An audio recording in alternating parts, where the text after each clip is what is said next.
हार्दिक स्वागत है। अभी कुछ ही समय पश्चात हमारे लोकप्रिय नेता श्रीमंत सांसद सिंधिया जी हमारे बीच में संवाद कार्यक्रम में उपस्थित रहेंगे। इसके पूर्व मैं आपको एक सूचना देना चाहता हूं, यह एक पारिवारिक कार्यक्रम है, ना कि राजनीतिक कार्यक्रम। इस कार्यक्रम में हम कुछ सवाल, कुछ समस्याएं हमारे श्रीमंत महाराज से पूछेंगे, उसका वो समाधान भी करेंगे और जवाब भी देंगे। किसी प्रकार की विरोधाभास बातें हमको नहीं पूछना है। यदि किसी कारण से आप पूछना भी चाहते हैं तो आप एक पर्ची पर उनको लिख कर दे दें हमको, हम महाराज तक पहुंचा देंगे।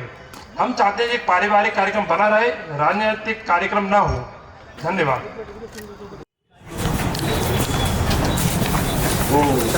महाराज सिंधिया आज एक गुड़ खरेम कार्यक्रम होना है हमारी। आज एक गुड़ खरेम कार्यक्रम होना है हमारी।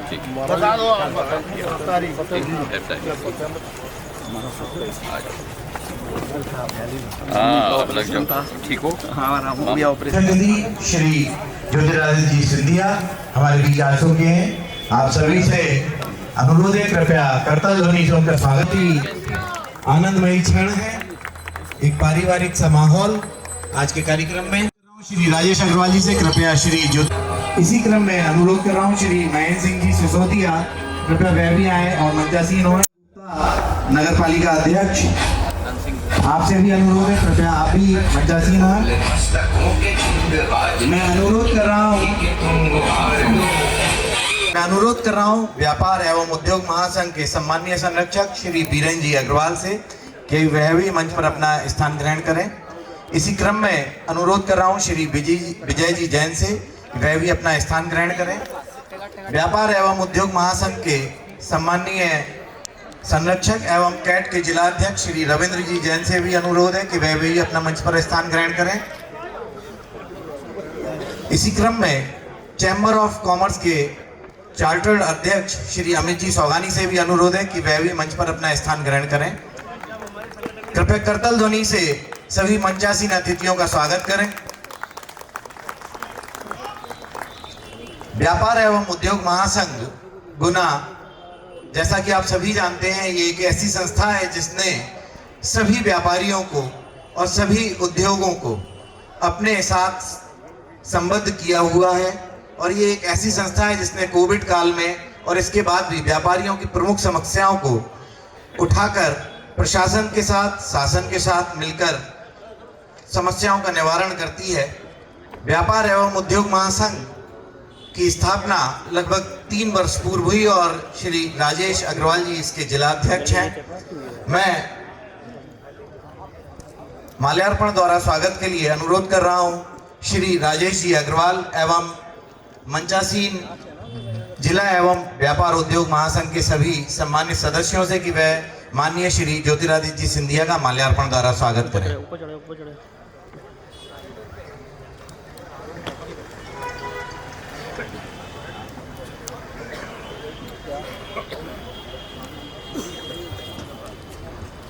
बड़े गौरव की अनुभूति होती है कि हम हमारे बीच में हमारे क्षेत्र के एक ऐसे व्यक्तित्व का अभिनंदन करते हैं जो सदा ही हमें अपने परिवार के रूप में मानता है। बधाइयों का सिलसिला अभी स्टेज से इसी क्षण यहाँ प्रारंभ हुआ है और मैं ये मानता हूँ कि यह बधाइयों का सिलसिला निरंतर चलता रहेगा। एक और बात जो इस मंच से मैं आज कहना चाहता हूँ कि ये एक ऐसा परिवार है जिसने ग्वालियर चंबल संभाग को अपना ही परिवार माना हुआ है।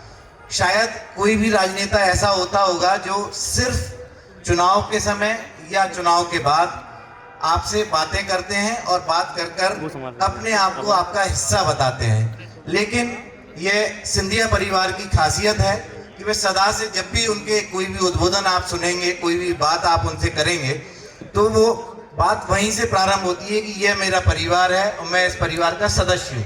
इसी बात से ये बात प्रारंभ होती है। हमें भी बड़े गर्व की अनुभूति होती है कि आज हम अपने परिवार में आपको पाकर बहुत अभिभूत हैं। मैं स्वागत के क्रम में अनुरोध कर रहा हूँ श्री दिलीप जी अग्रवाल, उपाध्यक्ष महासंघ अध्यक्ष जिला उद्योग संघ गुना, कृपया वह आए और माल्यार्पण द्वारा माननीय का स्वागत करें। इसी क्रम में श्री महेश जी रघुवंशी, उपाध्यक्ष महासंघ अध्यक्ष बिल्डिंग मटेरियल एसोसिएशन, कृपया शीघ्रता से आप सभी आएंगे। श्री विनीत सेठ, उपाध्यक्ष महासंघ अध्यक्ष ऑटोमोबाइल एसोसिएशन, श्री सुबोध जी जैन, उपाध्यक्ष महासंघ अध्यक्ष cloth merchant association, Shri Sanjay ji Agrawal, उपाध्यक्ष महासंघ, श्री सतीश जी अरोरा, उपाध्यक्ष महासंघ, श्री अनिल जी गर्ग, उपाध्यक्ष महासंघ, श्री सतवीर जी सूद, उपाध्यक्ष महासंघ। इसी क्रम में आज के कार्यक्रम के संयोजकगण श्री मनीष जी भार्गव, श्री आनंद जी कृष्णानी, श्री भरत जी पालीवाल, जिन्होंने ये खूबसूरत शाम आप सभी के लिए सजाई है, अनुपम जी तिवारी और दीपक जी गोयल, आप सभी से भी अनुरोध है कृपया आप भी आएं और माननीय का स्वागत माल्यार्पण द्वारा करें।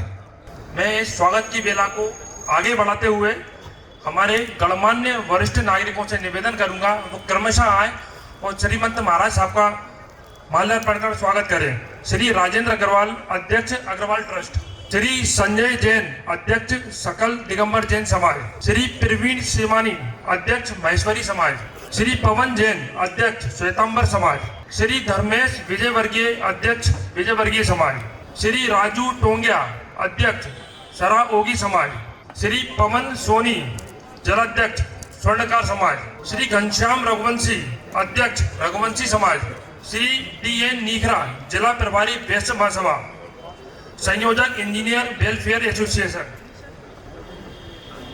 वैश्य महासभा से मैं श्री विकास जैन नखराली जी को आमंत्रित करता हूं कि वो आए और मंच पर श्रीमंत महाराज साहब का माल्यार्पण कर स्वागत करें। विकास जी के बाद स्वागत करें। नारायण लाल अग्रवाल, अध्यक्ष टेकरी समिति, श्री गौरव खंडेलवाल, अध्यक्ष वैश्य युवा इकाई, श्री संजय तिवारी जी, श्री मनीष विजयवर्गीय जी। भारतीय सिंधु सभा से श्री राज कुमार जी डगवानी।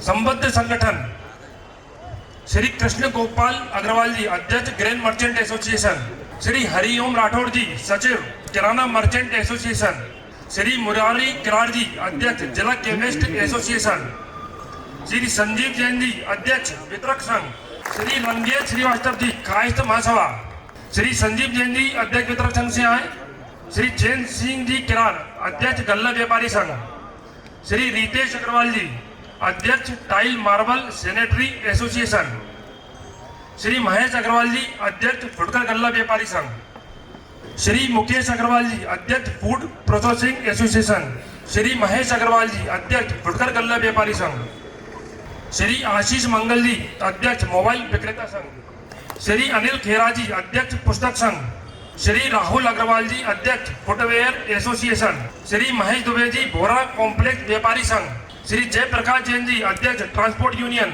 श्री प्रदीप गर्ग जी, अध्यक्ष hotel and garden association, Shri Pradeep Jain ji, अध्यक्ष petrol pump association, Shri Anuj Jain Sinu ji, अध्यक्ष हाट बाजार व्यापारी संघ, श्री सुरेश रघुवंशी जी, अध्यक्ष कृषि आदान संघ, श्री विनीत सेठ, उपाध्यक्ष व्यापार एवं उद्योग महासंघ, श्री महावीर जैन वेलकम, अध्यक्ष कॉलोनाइजर एसोसिएशन, श्री रतन सोनी जी, अध्यक्ष सराफा एसोसिएशन, श्री प्रदीप सेन जी, अध्यक्ष school and college association, Shri Ashish Jain ji, अध्यक्ष तिलहन व्यापारी संघ, कोचिंग संचालक association, Shri Manoj Jain ji, electric and electronics association, BG road व्यापारी संघ, आनंद कृष्णानी जी, शैलेंद्र श्रीवास्तव जी। जोरदार तालियों से स्वागत। तालियों की कमी नहीं होना चाहिए, तालियों की गर्मी हमें और बढ़ा दे।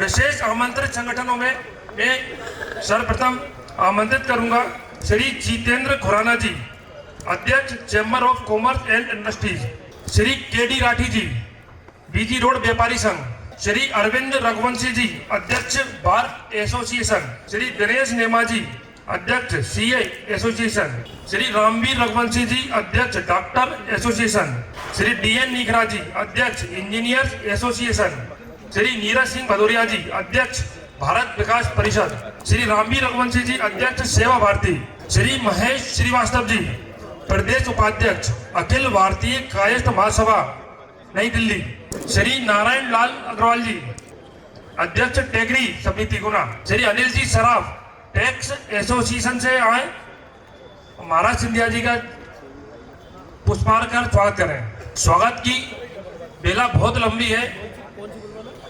इस स्वागत की बेला को और आगे बढ़ाने के लिए मैं अभिजीत जी से अनुरोध करूंगा वे आए। धन्यवाद अतुल भाई। वाकई में व्यापार एवं उद्योग महासंघ है जो सदैव माननीय से जुड़ना चाहता है, लेकिन शहर में एक ऐसा वर्ग भी होता है जिसे ना राजनीति से मतलब होता है, ना व्यापारिक कार्यक्रमों से मतलब होता है, लेकिन वह शहर की नब्ज पर हाथ रखते हैं। ये संगठन होते हैं जो सामाजिक सेवा में कार्य करते हैं और अपनी एक महती भूमिका पूरे शहर में निभाते हैं। मैं उसी क्रम में आवाज दे रहा हूं श्री राजेश जी सिंघल अध्यक्ष Lions club Guna city, Shri Nilesh ji Mudgil अध्यक्ष Lions club Guna central, Shri Vishwanath Singh Raghuvanshi ji अध्यक्ष Lions club centurion, Shri Ramvir Shrivastava ji Awadhesh Shrivastava ji अध्यक्ष लीडर्स क्लब गुना कृपया माल्यार्पण द्वारा श्रीमंत का स्वागत करेंगे। यह वह युवा पीढ़ी है जो शहर की नब्ज को पहचानती है और उस नब्ज के हाथ रखकर यही वह सारी बातें ऊपर तक पहुंचाती कि वाकई में शहर के विकास में किन बातों की आवश्यकता है। श्री सागर जी अग्रवाल अध्यक्ष जेसीआई पायोनियर, श्री सुमित अग्रवाल जी अध्यक्ष जेसीआई सेंट्रल, श्री रविंद्र जैन अध्यक्ष Jain social group Bardhaman, Shri CP Raghuvanshi ji अध्यक्ष रोटरी क्लब, श्री अजय राठौर अध्यक्ष Rotary club Guna royal, Shri Ravindra ji Raghuvanshi अध्यक्ष क्लब 08, श्री राहुल मित्तल अध्यक्ष अग्रवाल जूनियर ग्रुप, श्री मनीष जी सराफ अध्यक्ष जैन अहिंसा ग्रुप, श्री दीपक जी मंगल अध्यक्ष अग्रज क्लब, श्री प्रदीप जी जैन अध्यक्ष जैन सोशल ग्रुप। मैं अनुरोध कर रहा हूं महिला पदाधिकारी अग्रति क्लब, श्रीमती सुनीता गर्ग जी अध्यक्ष लायंस दिशा क्लब, श्रीमती अंजना गर्ग अध्यक्ष रुचि क्लब, श्रीमती पूर्णिमा अग्रवाल अध्यक्ष inner wheel club, Shrimati Indu ji Soni अध्यक्ष लायंस क्लब गुना दृष्टि, श्रीमती सुनीता त्यागी अध्यक्ष संगनी महिला क्लब, श्रीमती छवि बंसल जी अध्यक्ष अग्रवाल महिला महासभा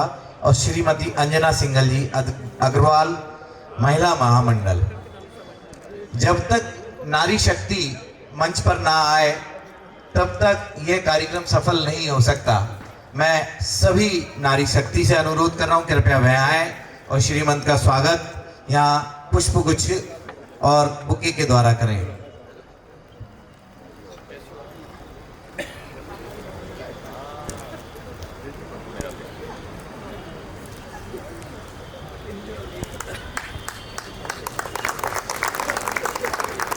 युवा महासभा आर.के. सोनी जी अध्यक्ष मेड़ क्षत्रिय सभा। स्वागत की ये बेला मन सभी का है, जितने लोग सदन में उपस्थित हैं कि वह सभी आएं और स्वागत करें, लेकिन समय की और हम सभी की भी एक सीमा है। शुभम रघुवंशी जी और आर.के. सोनी जी, आज के कार्यक्रम की मैं बात यहाँ से शुरू करूँ कि शायद व्यापार से सिंधिया परिवार का रिश्ता बहुत पुराना है, लगभग 125 साल पुराना एक इतिहास है। जब श्रीमंत ज्योतिरादित्य सिंधिया जी के परदादा श्री माधवराव जी सिंधिया ने 1905 में ग्वालियर मेला प्रारंभ किया और उस ग्वालियर मेला को प्रारंभ करने के पीछे भी केवल एक ही बात थी कि किसी भी तरीके से अपने आसपास के अंचल के लोगों को व्यापार से जोड़ा जाए और आसपास सुदूर क्षेत्र जो राजस्थान से लग रहा है या निकटवर्ती उत्तर प्रदेश का क्षेत्र है, वह व्यापारी भी यहाँ आए और हमारे व्यापार में उत्तरोत्तर प्रगति हो। तो ये सोच जब 4 पीढ़ियों से चली आ रही है तो निश्चित रूप से वह सोच आपके अंदर भी आई।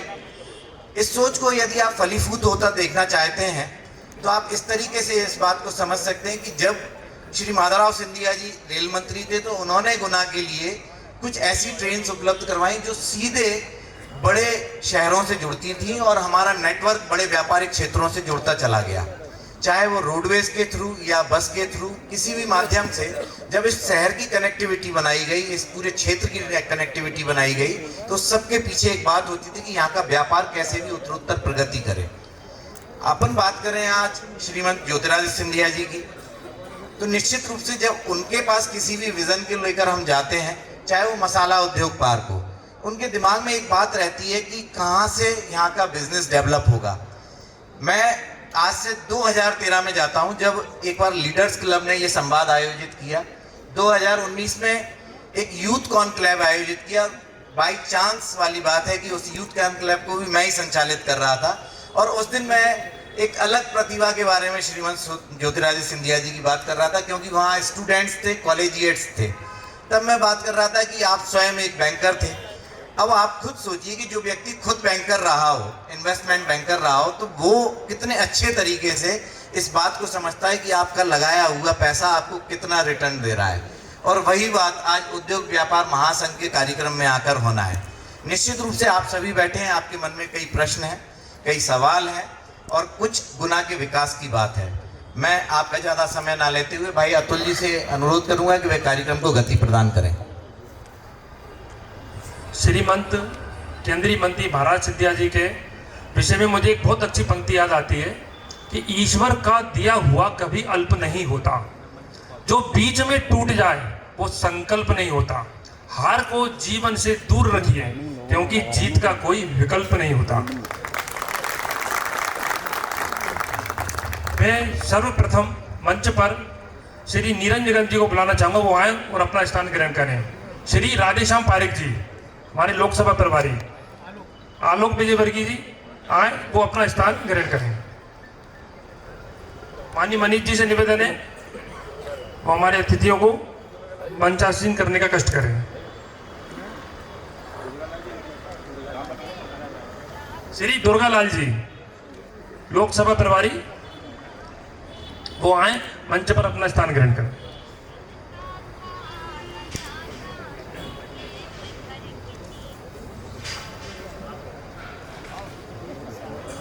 रघुवंशी महासभा से जो भी प्रतिनिधि उपस्थित हैं वो आए और श्रीमंत महाराज साहब का पुष्पों से स्वागत करें। रघुवंशी महासभा, आदरणीय सुरेश भाई साहब।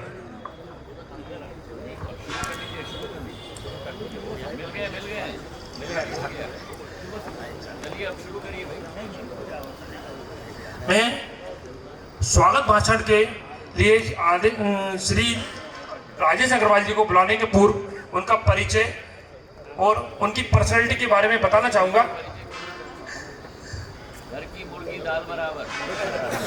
महाराज साहब ने बहुत अच्छी बात कही है, लेकिन हम चाहते हैं हमारे राजेश भाई साहब का उत्साह महाराज साहब ऐसे ही बढ़ाते रहे। तालियों से स्वागत।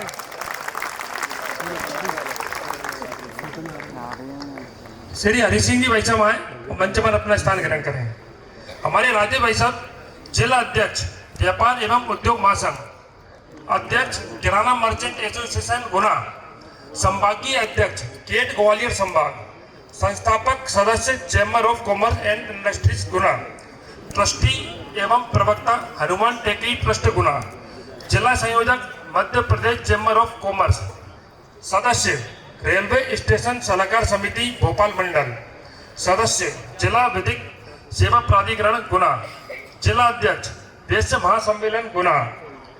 इसके अलावा आदरणीय राजेश भाई साहब शहर के विभिन्न संस्थाओं में अपना प्रतिनिधित्व करते हैं एवं ट्रस्टी हैं। आदरणीय भाई साहब के बारे में ये बताना चाहूँगा कि जितने भी पदों पर ये आसीन रहे हैं, ये अपनी योग्यता के कारण रहे हैं। ऐसा नहीं है कि पद देकर इन्होंने योग्यता हासिल की हो। हमारे राजेश भाई साहब ने अपनी योग्यता के कारण, इन्होंने समाज ने, शहर ने इनकी योग्यता को देखा, इसके बाद ये विभिन्न पदों पर आसीन हुए हैं। श्री राजेश भाई साहब ने ये सिद्ध किया है कि सत्ता में रहकर ही समाज की सेवा नहीं की जा सकती, समाज के प्रतिनिधि बनकर भी समाज की सेवा की जा सकती है। इस कोरोना काल में हम सबको अच्छी तरह याद होगा जब इनका पूरा परिवार कोविड से ग्रस्त था, कि हमारे व्यापारियों की, मरीजों की अस्पताल में जाकर अच्छी तरह मदद कर रहे थे। और राजेश भाई साहब जब हमारे एसोसिएशन के अध्यक्ष बने, तो अध्यक्ष बनने के बाद इन्होंने हमारी बात को प्रशासन तक मुखरता से पहुंचाया, जो अभी तक व्यापारियों की बात प्रशासन तक नहीं पहुंचती थी। और साथ ही व्यापारियों को भी मजबूर किया कि आप भी अपनी व्यवस्था को दुरुस्त रखिए। इनके बारे में हमेशा कहा जाता था कि जी नहीं सकता तो जीने की तमन्ना छोड़ दे, जो बहते बहते रुक जाए वो दरिया छोड़ दे, फूल थामे मुझे एक कांटा बना के रख दिया, अब कांटे से कहते हो चुभना छोड़ दे। आदरणीय राजीव भाई साहब का स्वभाव ही ऐसा रहा है, चेहरे से मासूम और स्वभाव से कड़क एक नारियल, ऊपर से कड़क अंदर से नरम होता है नारियल, ऐसा ही स्वभाव हमारे राजीव भाई साहब का रहा है। मैं उनको स्वागत भाषण के बुलाने के पूर्व 4 पंक्तियों से उनको आमंत्रित करूंगा। खुशबू बनकर गुलों से उड़ा करते हैं, धुआं बनकर पर्वतों से उड़ा करते हैं, ये कैंचियां खाक हमारा बिगाड़ेंगी, हम परों से नहीं हौसलों से उड़ा करते हैं। आदरणीय राजीव भाई साहब।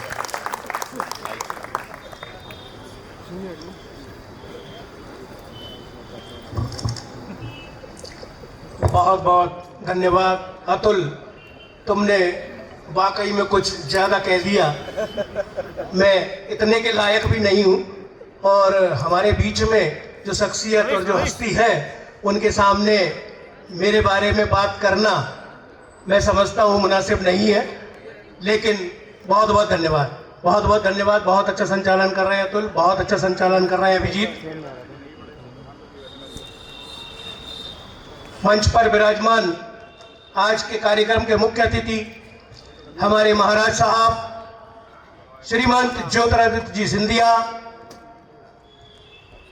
आदरणीय अध्यक्ष श्री धर्मेंद्र जी सिकरवार, विधायक श्री पन्नालाल जी साख, हमारी नगर पालिका अध्यक्ष श्रीमती सविता अरविंद गुप्ता जी, हमारे लोकसभा प्रभारी भाई राधेश्याम जी पारीक भाई साहब, दुर्गा लाल जी भाई साहब, हरि सिंह जी यादव पूर्व भारतीय जनता पार्टी अध्यक्ष, भाई अमित सौगानी मेरे चैम्बर ऑफ कॉमर्स में चार्टर्ड प्रेसिडेंट रहे हैं। हमारे इस संगठन को जो मजबूती प्रदान की है, उस संगठन के सभी हिस्सेदार जिनको हम जोड़ पाए और जिनकी वजह से जोड़ पाए, वो शख्सियत हमारे बीच में है। जोरदार तालियों स्वागत करें भाई वीरेंद्र अग्रवाल जी महुवाले एवं श्री विजय जी जैन हमारे संरक्षक, इन दोनों संरक्षक के लिए जोरदार तालियां। और जिन्होंने इस संगठन को खड़ा करने में भरपूर प्रयास किए, हमारे भाई रविंद्र जी जैन, उनका करतल ध्वनि स्वागत किया जाए। वे कैट के अध्यक्ष हैं और हमारे व्यापार एवं उद्योग महासंघ के परामर्शदाता भी हैं। मैं उनके लिए भी सदन से अपील करूंगा, जोरदार तालियों से स्वागत करें। हमारे मंचासीन समस्त साथीगण, हमारे पूर्व विधायक भाई राजेंद्र जी सलूजा मेरे अति प्रिय मित्र भी हैं, पारिवारिक भी हैं, भाई नीरज निगम जी, मेरे बाल्यकाल के मित्र आलोक जी विजयवर्गी, और सदन में उपस्थित मेरी सभी संस्थाओं के प्रमुख, संस्थाओं के सदस्य, जिनकी वजह से आज हम इस मुकाम पर हैं। मैं सभी का हृदय से धन्यवाद करता हूं, बहुत बहुत आभार करता हूं जो मेरे छोटे से बुलावे पर आप पधारे। मैं निवेदन करूंगा, हमारे पूर्व जिला पंचायत अध्यक्ष श्री सुमेर सिंह जी गढ़ा सदन में उपस्थित हैं, मैं उनसे भी आग्रह करूंगा कि वे मंच पर पधार कर अपना स्थान ग्रहण करें। श्री सुमेर सिंह जी गढ़ा कृपया मंच पर पधारने का कष्ट करें।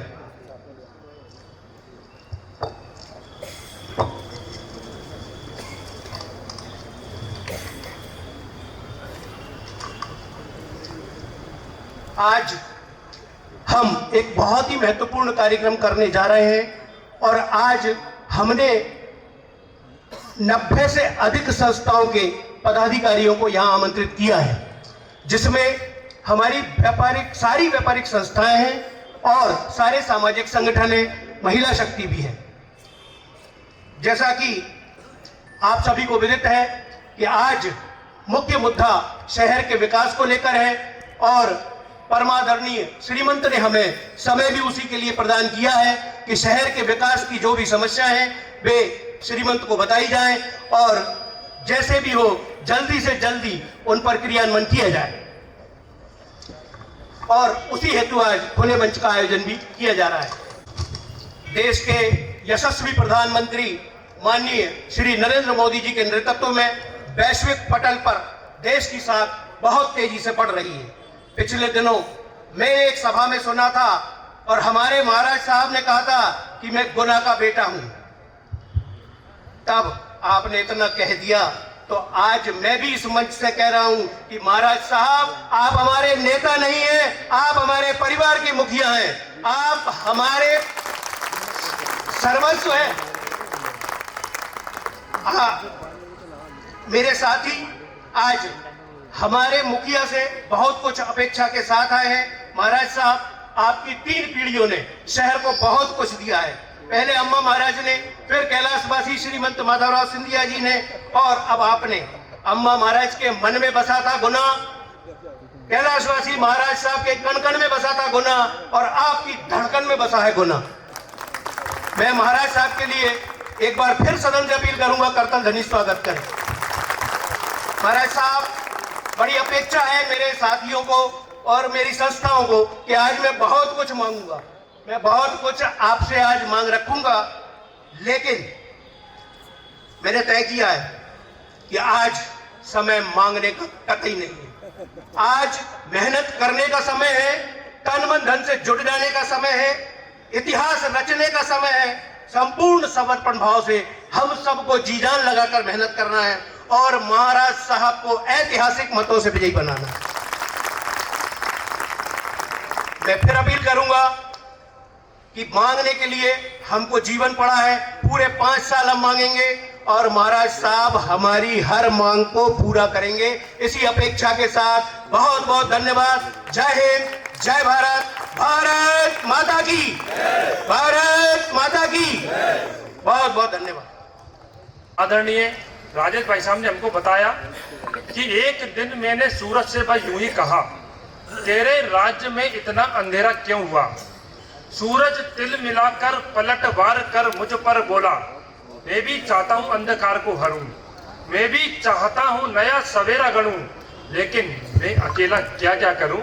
कुछ प्रयास तुम करो, कुछ प्रयास मैं करूं। धन्यवाद। आज हमारे बीच में श्रीमंत केंद्रीय मंत्री महाराज साहब उपस्थित हैं।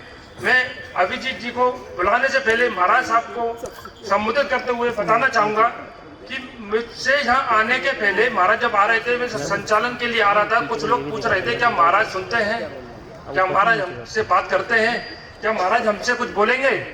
तो आज ये मंच ये सिद्ध करता है कि महाराज साहब आपकी समस्या को सुनते ही नहीं है, बल्कि समाधान भी करते हैं, और ये सदन इसका गवाह है। साथियों, एक छोटी सी बात को मैं टेक करूंगा। मणिपुर हिंसा के समय जब सदन में विपक्ष द्वारा सरकार के प्रति अविश्वास प्रस्ताव लाया गया था, तो हमारे महाराज साहब सरकार का पक्ष रखकर संसद में बोल रहे थे। वो बहुत गुस्से में थे। मैं वो टीवी पे उस समय देख रहा था और विपक्ष उनको बोलने नहीं दे रहा था, हंगामा कर रहा था। तो महाराज साहब ने बहुत अच्छी बात कही थी कि बोलना तो सब जानते हैं, सुनना कोई नहीं चाहता, आप सुनना भी सीखिए। तो ये बात आज महाराज ने उस संसद की बात को चरितार्थ किया है कि वो आज सुनने आए, आपका बोलने का समय है। आप बोलिए, महाराज सुनेंगे और आपकी समस्या का समाधान भी करेंगे। बहुत बहुत धन्यवाद। मजदूर संघ के संस्थापक दंतोपंत ठेकड़ी जी कहा करते थे, the government will come, the government will go, but the national will continue. सरकारें आएंगी, सरकारें जाएंगी, पर ये देश यूं ही चलता रहेगा। तो हमको एक नेता के रूप में नहीं, हमको एक सांसद के रूप में नहीं, हमको हमारे महाराज, हमारे श्रीमंत संरक्षक के रूप में चाहिए, एक मुखिया के रूप में चाहिए।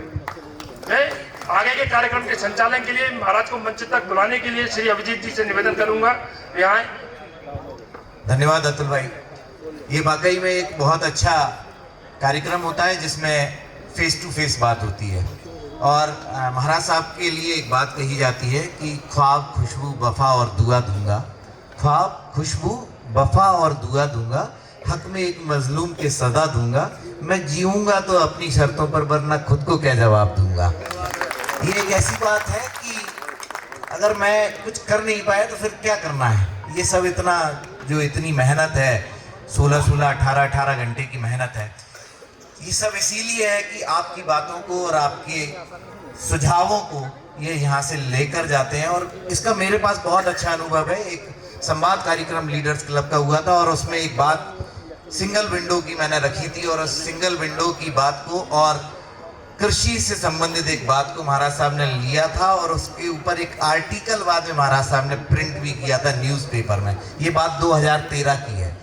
मैं सबसे पहले सदन से जो भी पहला क्वेश्चन दीपक भैया से अनुरोध करूंगा, दीपक भैया जो भी एक क्वेश्चन पहला जिला उद्योग संघ से श्री दिलीप जी अग्रवाल, मैं अनुरोध करूंगा महाराज साहब से, हाँ वह मंच तक आए और आप सीधे रूबरू होंगे आदरणीय श्रीमंत ज्योतिरादित्य जी सिंधिया से। धन्यवाद हेमोसी। सिंधिया से धन्यवाद हेमोसी। महाराज साहब, एक तो हमें ना एक नया इंडस्ट्रियल एरिया चाहिए। जो पुराना इंडस्ट्रियल एरिया लगभग इंडस्ट्रीज से भर चुका है और ये अगर हो जाता है तो बाकी काफ़ी इंडस्ट्रियलिस्ट अभी लाइनअप हैं जो इंडस्ट्रीज लगाना चाहते हैं। ये आपकी कृपा से हो तो बड़ा काम होगा। साथ ही इंडस्ट्रियल एरिया के बाहर काफ़ी अतिक्रमण है। अतिक्रमण अगर हटता है तो इंडस्ट्रियल साफ सुथरा दिखाई देगा, जाने के लिए भी रास्ता नहीं बचता है मेन इंडस्ट्रियल एरिया के लिए। और दूसरा परमिशंस कुछ नगर पालिका और टीसीपी की नहीं हो पा रही हैं। अगर इसको साथ में रखा जाए तो शहर के काफ़ी लोग इससे परेशान हैं, तो ये दूर होना चाहिए प्लीज़।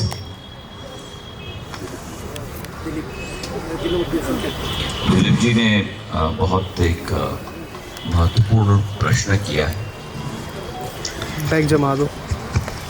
औद्योगिक क्षेत्र स्थापित करने की बात।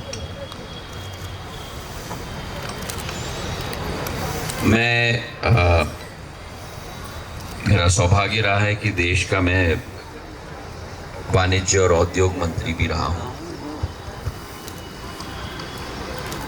और मैंने ये अनुभव भी किया है और देखा भी है, राष्ट्र स्तर पे भी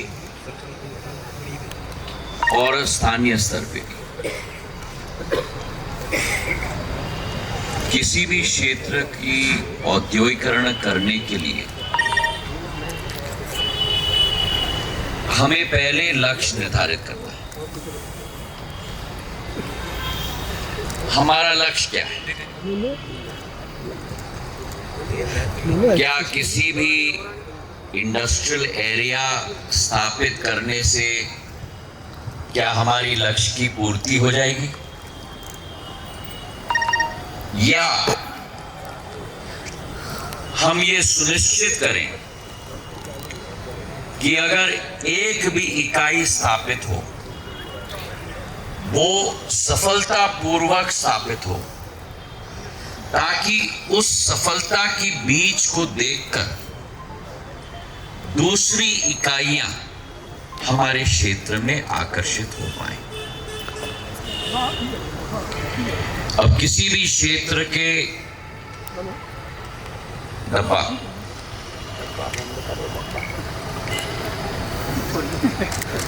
ये डब्बा बहुत अजीब चीज होती है।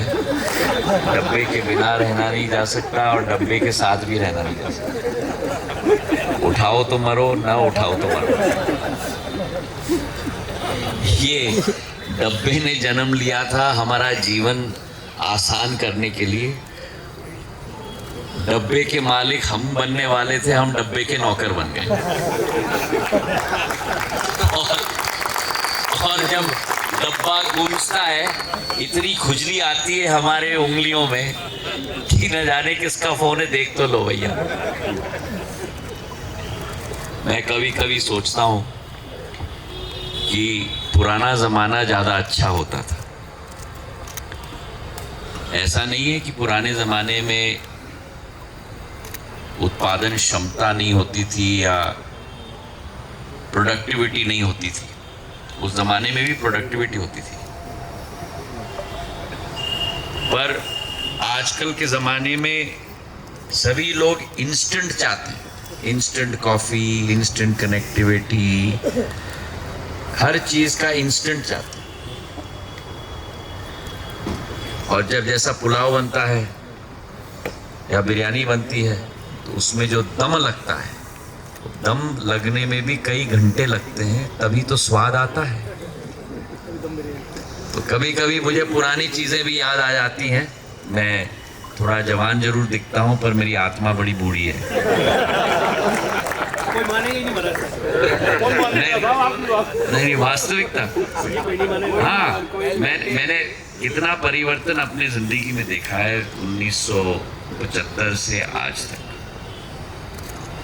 और कभी कभी मैं सॉरी दिलीप जी, मैं थोड़ा ड्रिफ्ट कर रहा हूँ आपके प्रश्न से।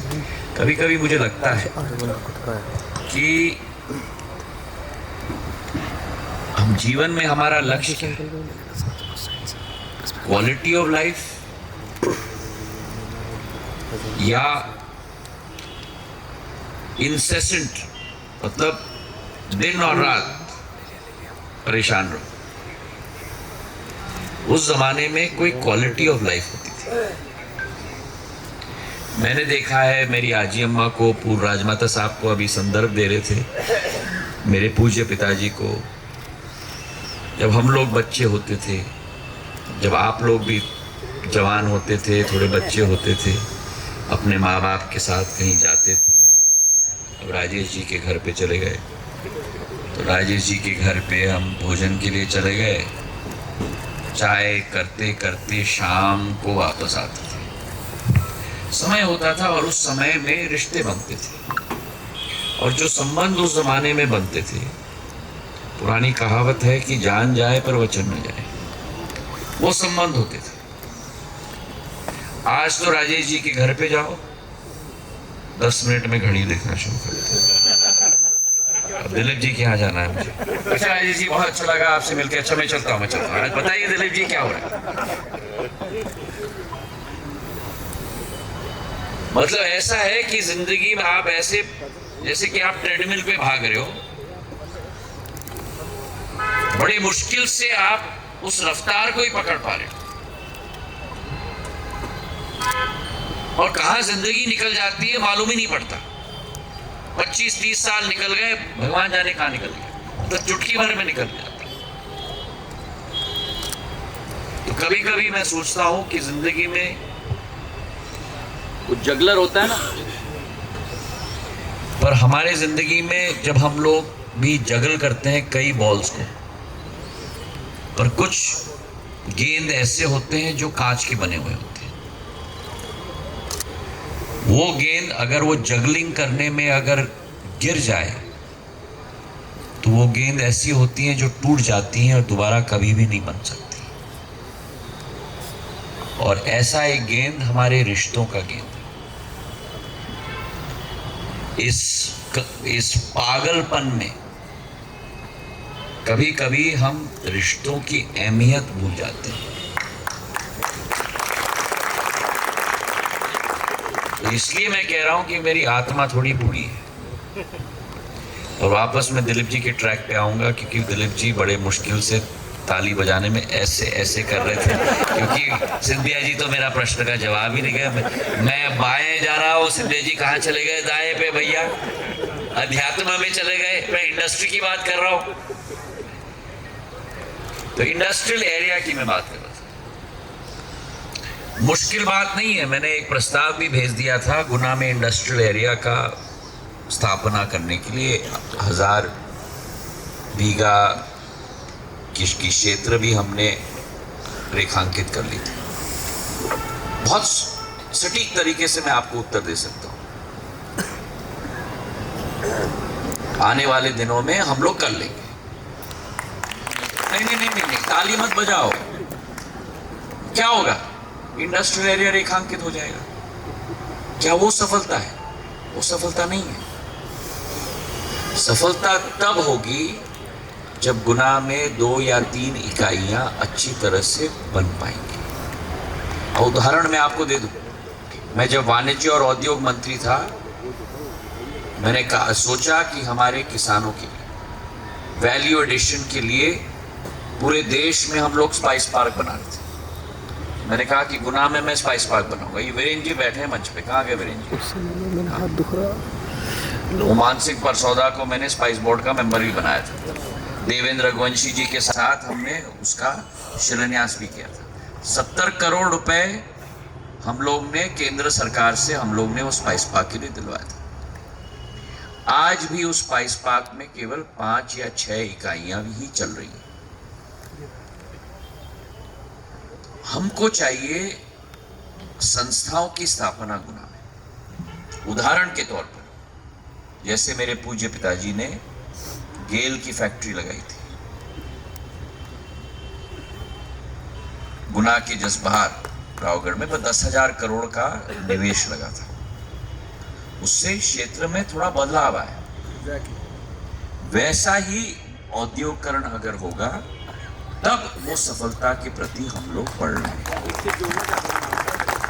और अगर वो करना है, अगर आप लोग सहमत हो, उसके लिए पहले आपको गुना में अधोसंरचना स्थापित करना होगा। और देश में पूरा सिस्टम चलता है हब एंड स्पोक के आधार पर। जब चेन्नई या गुड़गांव या नोएडा इंडस्ट्रियल एरिया बनता है, वहां से वो हब बन जाता है, वहां से स्पोक के रूप में सूर्य के किरण की तरह एंसिलरीज बढ़ती हैं दूसरे आसपास के क्षेत्र में। और इसलिए मेरी कोशिश रही है पिछले 2, 2.5, 3 वर्षों में कि ग्वालियर में आधुनिकता हमें लानी है। हम लोग इक्विडिस्टेंट हैं, एक तरफ इधर से भोपाल है, दूसरी तरफ इधर से ग्वालियर। इसलिए पहले चरण में मैंने आप लोगों को कनेक्टिविटी 6 लेन की हाईवे से मैंने दी थी, ग्वालियर से शिवपुरी से गुना से देवास तक। नहीं तो क्या हाल था हमारा हाईवे का, 4-4, 5-5 घंटे की लॉक जैम और ट्रैफिक जैम हो जाती थी अगर एक ट्रक ब्रेक डाउन हो जाए। गुना शहर से निकलती थी, हमारे बच्चों को कुचल के निकलती थी। 16 किलोमीटर का बाईपास मैंने बना दिया ताकि शहर के लिए कठिनाई ना हो। तो जहां गुना की अधोसंरचना हम स्थापित करने की कोशिश कर रहे हैं, ट्रेन की कनेक्टिविटी आप लोगों को दिलवा दी। जिस गुना के स्टेशन में केवल 2 या 3 ट्रेन रुकते थे, आज देश के कोने कोने से मैंने आपको जोड़ दिया। मुंबई के लिए उल्टी ट्रेन चला दी, जो रेलवे मंत्रालय के इतिहास में कभी नहीं हुआ है। झांसी से उल्टी ट्रेन चला दी मैंने, होते हुए शिवपुरी, गुना होते हुए बांद्रा की।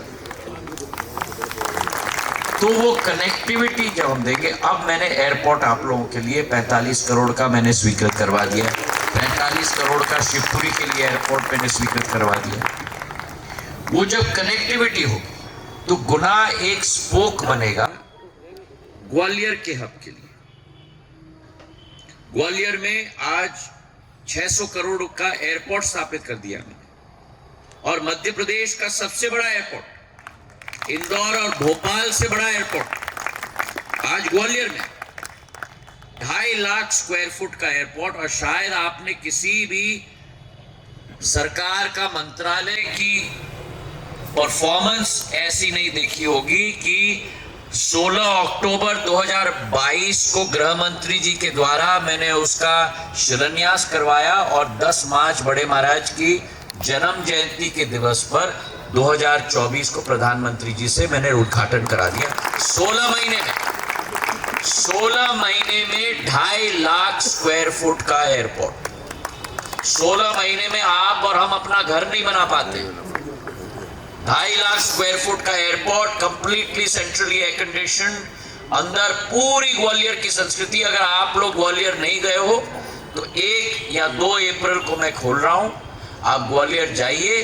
4 एरो ब्रिज मैंने लगवाए हैं वहां। जितने एरो ब्रिज इंदौर और भोपाल में, उतने एरो ब्रिज ग्वालियर के एयरपोर्ट में। और आज आपके लिए दिल्ली की डायरेक्ट कनेक्टिविटी, बॉम्बे की डायरेक्ट कनेक्टिविटी, हैदराबाद की कनेक्टिविटी, बंगलुरु की कनेक्टिविटी, इंदौर की कनेक्टिविटी, अहमदाबाद की कनेक्टिविटी, और आपको अगर जाना है तो अयोध्या धाम की भी कनेक्टिविटी।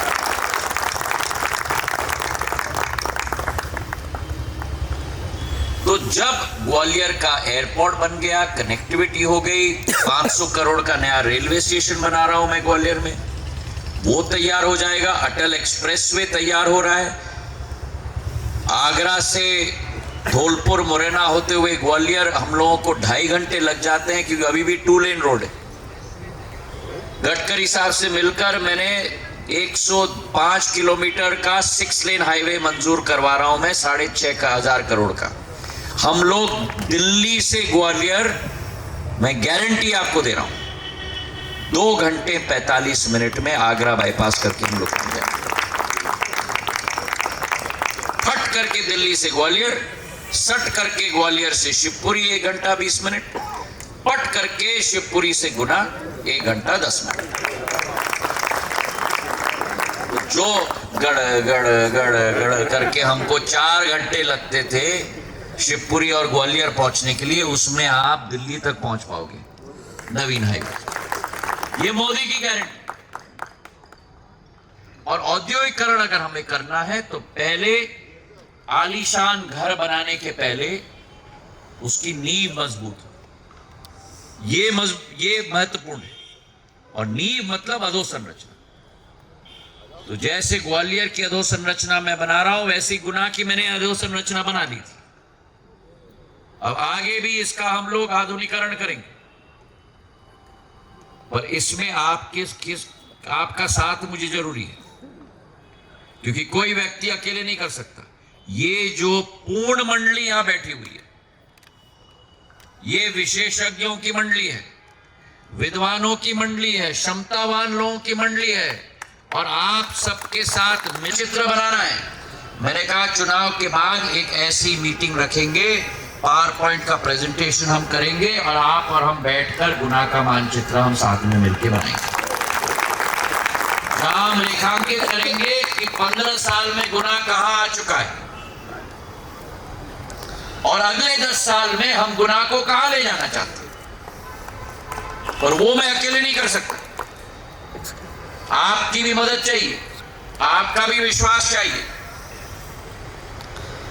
और आपका भी सहयोग चाहिए और आपका भी योगदान चाहिए। आपको भी आगे बढ़कर निकलना होगा, किसी को तो रिस्क लेना होगा। अंग्रेजी में कहावत है, नो रिस्क नो रिवॉर्ड। तो जब हम लोग आगे बढ़ रहे हैं, आपको भी आगे बढ़ना होगा। तो जब वो पावर पॉइंट का प्रेजेंटेशन करेंगे, तब हम तय करेंगे केवल ये नहीं कि पन्ना लाल जी की क्या जिम्मेदारी है, सलूजा जी की क्या जिम्मेदारी है, धर्मेंद्र जी की क्या जिम्मेदारी है, सविता जी की क्या जिम्मेदारी है, सिंधिया जी की क्या जिम्मेदारी है। ये भी हम तय करेंगे कि आपकी क्या जिम्मेदारी है।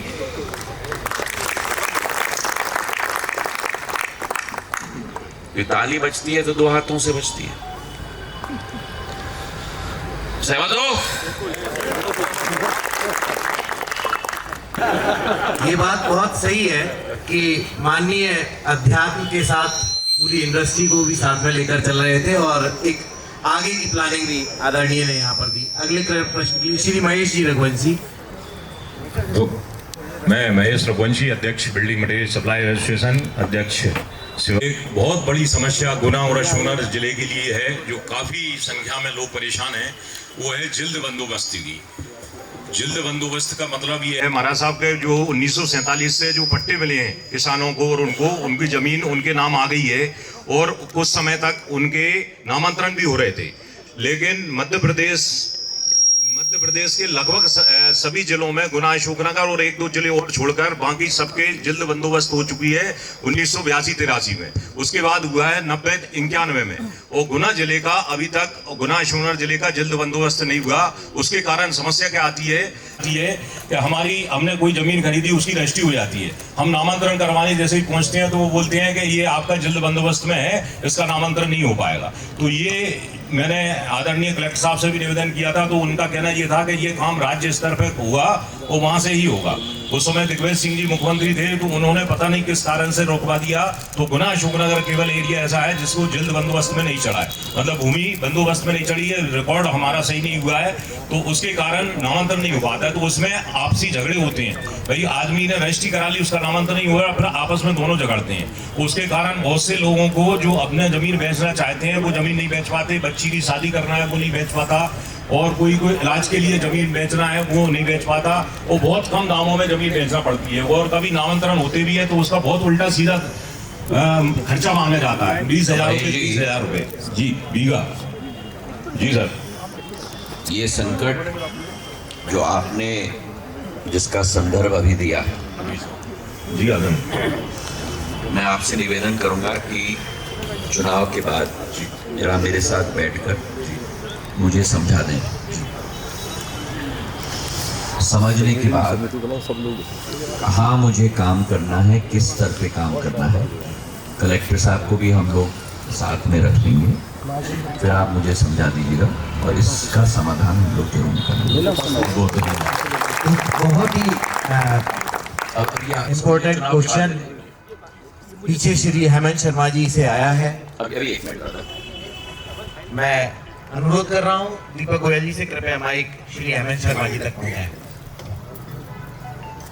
इसके बाद मातृशक्ति का प्रश्न होना चाहिए। में ना पूछ रहा है, ना परख रख रहा है, ना आपको कोई अटेंशन दे रहा है। आप सब जब आप घर जाएंगी, आपके जितने जितने वर्ष साफ हैं उन सबको आप याद दिलाएंगी कि कार्यक्रम में आपने हमारी पूछ परख नहीं रखी, तो अब रोटी आप घर में कटा के आप किचन में आप स्वयं बनाए।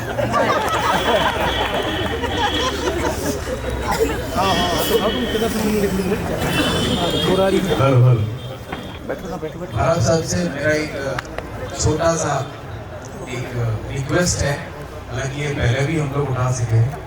मैं हेमंत शर्मा, भारत विकास परिषद से। एक हमारी प्रॉब्लम है माल गोदाम को लेकर। माल गोदाम में जब रैक लगती है सीमेंट की और अदर मटेरियल की, तो वो रैक के कारण ट्रकों का इतना ज़्यादा ट्रैफिक हो जाता है कि ओवरब्रिज के साइड में जो रोड है, सर्विस रोड, वहाँ पे टू व्हीलर क्या पैदल भी चलना मुश्किल हो जाता है। वो इतना रिस्की है कि कोई भी घटना वहाँ पे इतनी ज़बरदस्त हो सकती है कि हमें बड़ा मुश्किल का सामना करना पड़ेगा। तो पहले भी मैंने ये क्वेश्चन उठाया, आपसे एक बहुत अच्छी रिक्वेस्ट है कि इसका जरूर समाधान कर लेंगे। हाँ, चुनाव के बाद आप जरा मुझे बता दीजिएगा जो जीवन लेने वाली घटनाएं होती थी गुना में, उसका तो परमानेंट समाधान मैंने निकाल दिया। 15 किलोमीटर का बाईपास 150 करोड़ रुपए का हमने स्थापित किया। और मैं कई बार जब गुना शहर से निकलता हूँ और बड़े पुल पे निकलता हूँ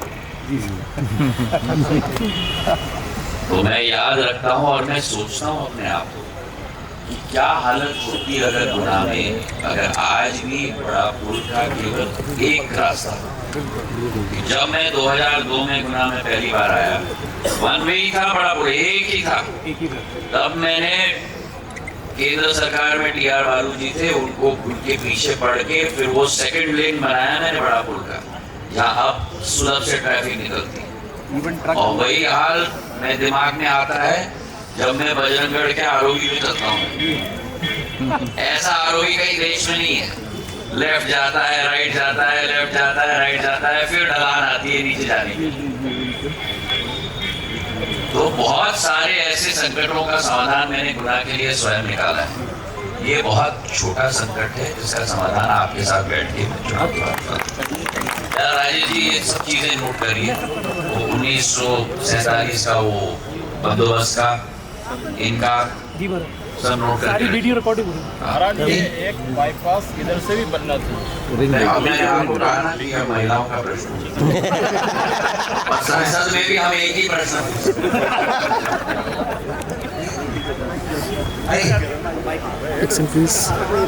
जैसा कि महाराज जी ने कहा था कि अब महिला शक्ति, सबसे पहले तो हम सब बहनें, महाराज जी सबसे पहले तो आपके पतिदेव ने आपके बारे में चिंता ही नहीं की अभी तक।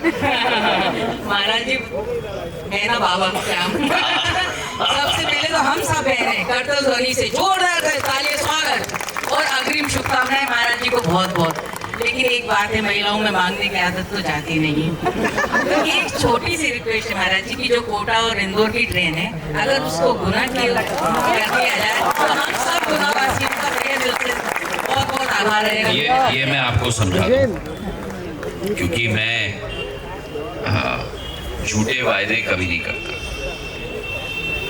और वही संध्या परिवार की पहचान रही किसी भी वर्तमान ट्रेन को डाइवर्ट करना असंभव है। और ये इसलिए है कि अगर वो ट्रेन आपके यहाँ, इनके यहाँ जा रही है और हमने डाइवर्ट करके पतिदेव के यहाँ और इनके यहाँ भेज दी, आप तो घर पे धरना कर लोगे। इसलिए वर्तमान जो ट्रेन है उसको डाइवर्ट करना मुश्किल है, लेकिन अगर आपको कनेक्टिविटी में हमें बढ़ोतरी चाहिए तो हम सोच के एक हल निकाल सकते हैं कि कौन सा दूसरा ट्रेन हम लोग चला सकते हैं या कुछ कर सकते हैं, प्रोवाइडेड कि गुना से लोड। क्योंकि ये मैंने नागर विमानन क्षेत्र में भी देखा, कई बार लोगों की मांग पर हम लोग फ्लाइट चलाते हैं, लेकिन उसके बाद उस शहर में लोड ही नहीं होती प्लेन। और अगर लोड नहीं होगी तो हम किसी को फोर्स नहीं कर सकते कि वो चलना ही चाहिए। तो आप मुझे गारंटी दे दो लोड की, तब मैं चलाने के लिए तैयार। पूरा लोड मैंने कहा ना कि ताली बजती है तो दो हाथों से। हमारा सब एक क्वेश्चन हो, हाँ, हमारा सब आप लोग हमारा सब यहाँ पे महिलाओं के लिए कोई बिजनेस सर्कल नहीं है, जैसे कि चैम्बर ऑफ कॉमर्स जेंट्स का है, वैसे लेडीज़ का भी तो कुछ होना चाहिए जो थोड़ा सा आगे आए और एम्पावर हो। तो सर इसके लिए कुछ अगर हो जाता है। बिल्कुल होना चाहिए, और कसूरदार आपके सभी वर्ग साफ हैं। आप और हम बैठेंगे इसके बाद और हम देखेंगे कि जहाँ जहाँ भी देश में पैरेलल ऑर्गेनाइजेशन वो सब हम लोगों का ख्याल रखना चाहिए। और स्वयं सहायता समूह तो बहुत अच्छा चल रहा है, इसमें आप लोग भी, शहर की महिलाएं भी हमारी भागीदारी जरूर दें। उस सिस्टम में भी मैं आपको इंट्रोड्यूस करूँगा। विमेन चैम्बर ऑफ कॉमर्स जैसी कोई एक संस्था हो जाए तो जिसमें कि जो शहर की इंटरनल जरूर बैठेंगे हम लोग। Okay sir. आखिरी प्रश्न, महावीर जैन कॉलोनाइजर एसोसिएशन से, और वह अहम भूमिका निभाने में, इस विकास में सभी लोग साथ निभाते हैं। मैं अनुरोध कर रहा हूं श्री महावीर भाई से। महाराज साहब नमस्कार। नमस्कार महाराज साहब। महाराज साहब मैं कहना चाहता हूँ कि हर व्यक्ति की 3 आवश्यक बहुत कंपलसरी है, कपड़ा, रोटी, कपड़ा और मकान। इसमें मकान की आवश्यकता की पूर्ति बिल्डर्स कॉलोनाइजर द्वारा कराया जाता है।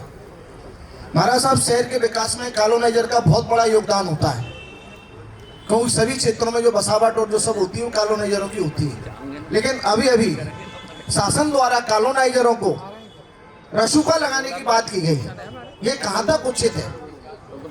रासुका लगाने की बात कही गई है अभी शासन के द्वारा कॉलोनाइजर और बिल्डर्सों के ऊपर। क्या देशद्रोही है कॉलोनाइजर जो उनके ऊपर रासुका लगाने की बात कही? महाराज साहब कभी भी कोई भी कॉलोनाइजर गलत काम और अवैध काम नहीं करना चाहता। अभी एक मुकेश राठौर वाला प्रकरण भी हुआ है महाराज साहब।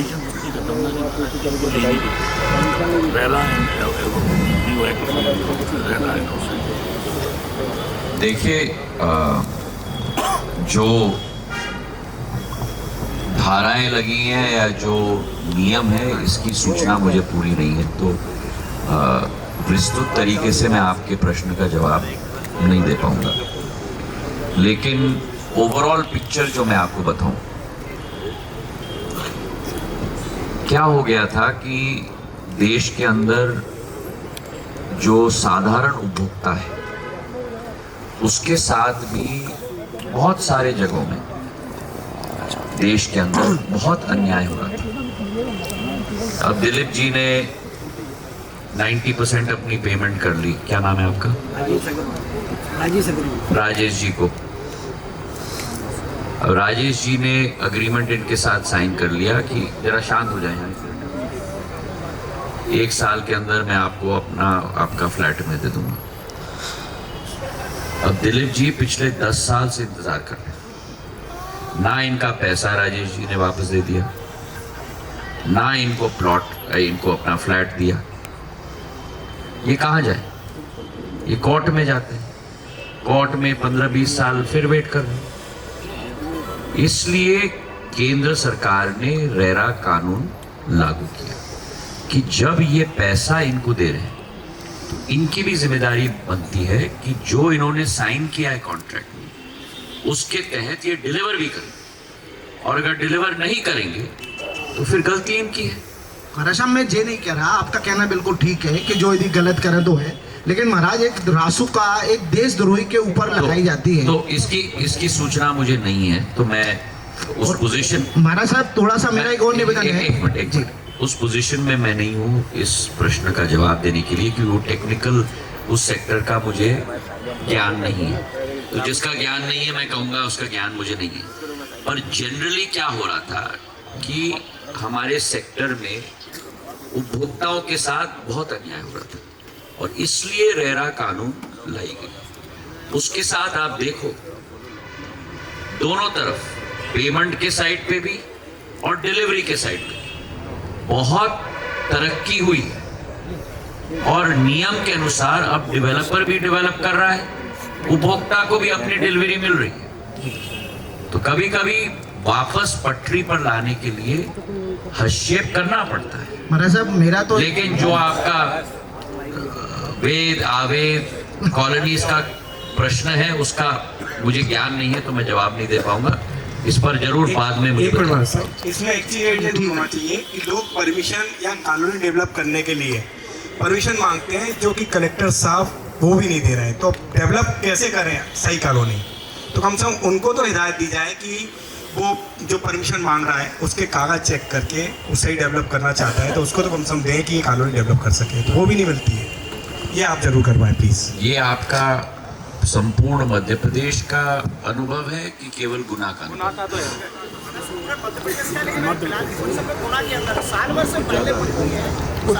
मैंने खुद मांगी है तो ही मेरे को कॉलोनी डेवलप करने की परमिशन। ठीक है, तो आप मुझे बता दीजिएगा चुनाव के बाद, सिस्टम को ठीक कर देंगे। किराना व्यापारी से महाराज एक अभिभाषक संघ का प्रश्न है, एक आखिरी प्रश्न कि मेरे 3 मीटिंग है। किराने का बहुत महत्वपूर्ण प्रश्न आप छूट रहा है। हमारे किराने के व्यापारी लगभग 3 दिन से इंतजार कर रहे थे, आप आएंगे और ये प्रश्न जरूर उठाएंगे। किराने के साथ सबसे बड़ी समस्या जो है फूड सैंपलिंग, खाद्य पदार्थों की जांच करना फूड इंस्पेक्टर के द्वारा। तो ये समस्या इतनी बड़ी समस्या हो चुकी है पिछले कुछ सालों में कि व्यापारी के से, रिटेलर से, थोक व्यापारी से सैंपल ले लिया जाता है और उसको फेल कर दिया जाता है और भारी उस पर जुर्माना लगाया जाता है। हमारे यहाँ 3 व्यवस्था है, निर्माता, थोक व्यापारी और रिटेल व्यापारी। थोक व्यापारी और रिटेल व्यापारी माल नहीं बनाता। उदाहरण के लिए नमक, जैसे नमक गुजरात में होता है समुद्र के किनारे, लेकिन वो नमक गुना में आता है, हम उसको बेचते हैं। फूड इंस्पेक्टर द्वारा उस नमक का सैंपल ले लिया जाता है, किसी कारणवश वो फेल हो जाता है, जुर्माना रिटेल व्यापारी पर और थोक व्यापारी पर लगता है। ऐसी कई चीजें हैं जैसे ड्राई फ्रूट, सौंफ, जीरा, जो मध्य प्रदेश में ही नहीं होती, लेकिन हम उनको नजरपास खरीदते हैं। हम व्यवहार के आधार पर माल खरीदते हैं, हम हमारे अनुभव के आधार पर माल खरीदते हैं, उस पर चिन्ह नहीं होता कि आपको लेना है या नहीं लेना। इसके बाद फूड इंस्पेक्टर आते हैं, हमारा वो माल उठाते हैं, किसी कारण फेल होता है तो लाखों का जुर्माना, हजारों का जुर्माना छोटे छोटे दुकानदारों को लगाया जाता है। पिछले कुछ दिन पहले गुना में ऐसी सैंपलिंग की कार्रवाई हुई, सारे व्यापारियों ने दुकानें बंद करी। हमारे अध्यक्ष बहुत मजबूत थे, इन्होंने कहा कि आप दुकानें खोलिए, मैं खड़ा हूँ, आपके पास कुछ नहीं हुआ। हमारे अध्यक्ष जी ने कलेक्टर साहब से बात करी, फूड इंस्पेक्टर से बात करी, इसके बाद कुछ राहत कुछ जगह मिली, सभी जगह नहीं मिली। लेकिन मेरा यही कहना है महाराज कि रिटेल व्यापारी थोक व्यापारी से सैंपल न लेते हुए निर्माता से लिए जाए, जहाँ वो उसका प्रोडक्शन कर रहे हैं। जो चीज़ जहाँ बन रही है उसको वहीं बैन किया जाए, यदि वो गलत है तो थोक व्यापारी और रिटेल व्यापारी को उसमें परेशान न किया जाए। इतने ज्यादा परेशान है व्यापारी की केवल एक ही डरे किराने में फूड सैंपलिंग का। महाराज साहब से निवेदन है, व्यापारियों को यदि आपका आश्वासन मिल जाएगा, हम आगे कई सालों तक सुरक्षित व्यापार कर सकेंगे। तो आपका सुझाव सही है, पर आप मुझे उत्तर दीजिए कि अगर मैंने, राजेश जी होलसेल मैन्युफैक्चरर हैं, तो मैंने इनके यहाँ सैम्पलिंग कर ली, इनका प्रोडक्ट पास हो गया, अब इन्होंने डिस्ट्रीब्यूशन चैनल से आपको भेज दिया गुना में, ठीक है, और आप जैसे 30 लोगों के यहाँ भेज दिया। अब आपने उसमें कोई मिलावट नहीं की, ठीक है, पर उदाहरण के तौर पर अगर इनके यहाँ चला गया या इनके यहाँ चला गया और इन्होंने मिलावट की है तो सोर्स पे ठीक है, अब इस लेवल पे आ गया है, आपका सैंपल पास, इनका सैंपल फेल। क्या हम कह रहे हैं कि एक लेवल डाउन पर मिलावट नहीं होगी? अंत में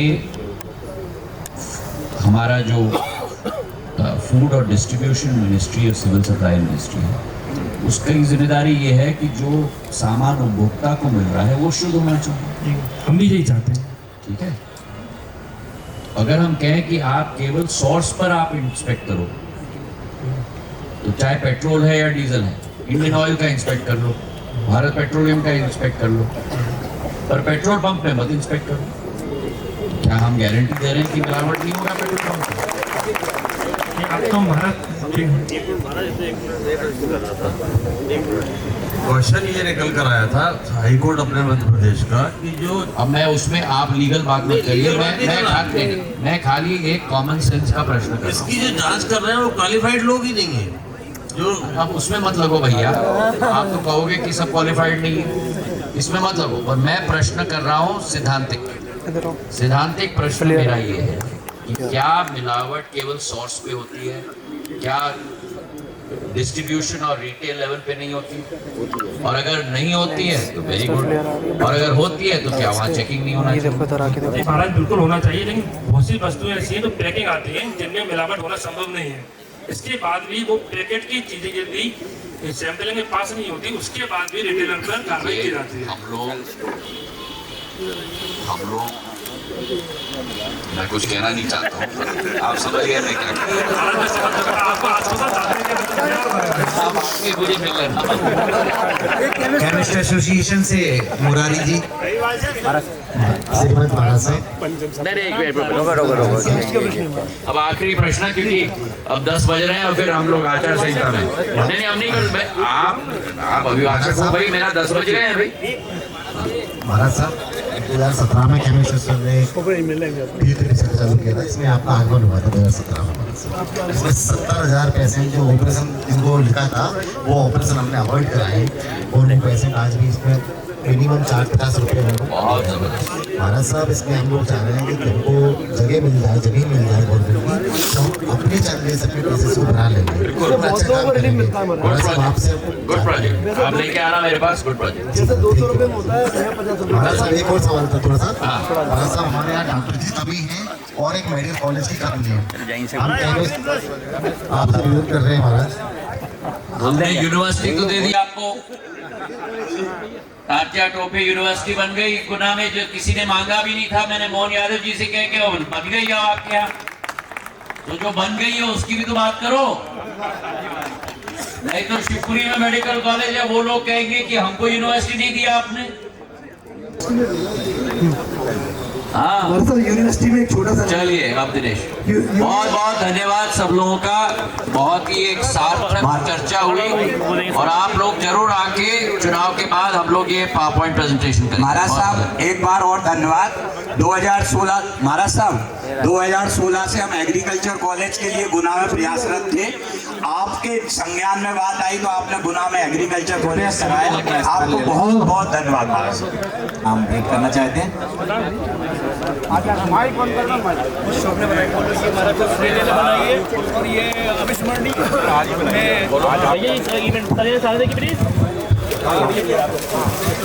हमारे गुना के विकास की गंगा के भागीरथ बच्चा सिंह, प्रदीप पाल सितारे, आदरणीय श्रीमंत महाराज सिंधिया जी, भारतीय जनता पार्टी गुना के अध्यक्ष श्री धर्मेंद्र सिकरवाल जी, हमारे लोकप्रिय लोकसभा प्रभारी दुर्गा प्रसाद जी, विधायक श्री पन्नालाल जी, एवं सभी मंचासीन सदस्य अधिकारी मंचासीन राजनीतिक लोगों का मैं हार्दिक आभार व्यक्त करता हूँ।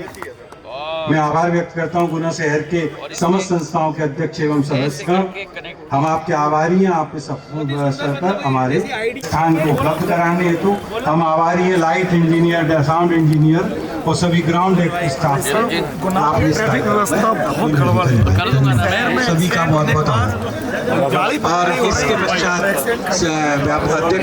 व्यापार और उद्योग महासंघ की ओर से भोजन का आयोजन है। आप सबसे निवेदन है कृपया प्रीति भोज के लिए आमंत्रित हैं। नमस्कार, स्वागत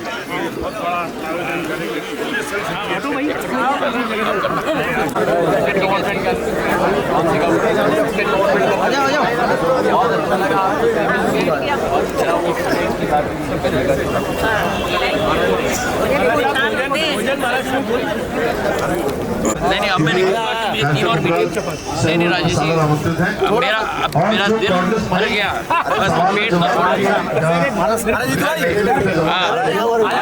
पत्नी के द्वारा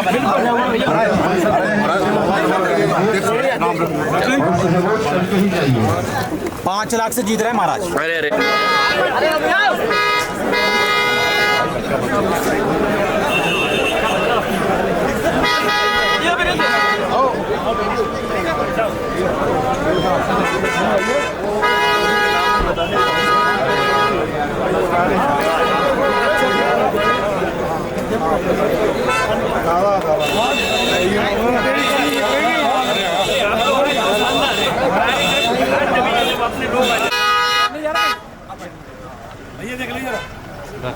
मैं वीडियो बना रहा हूँ।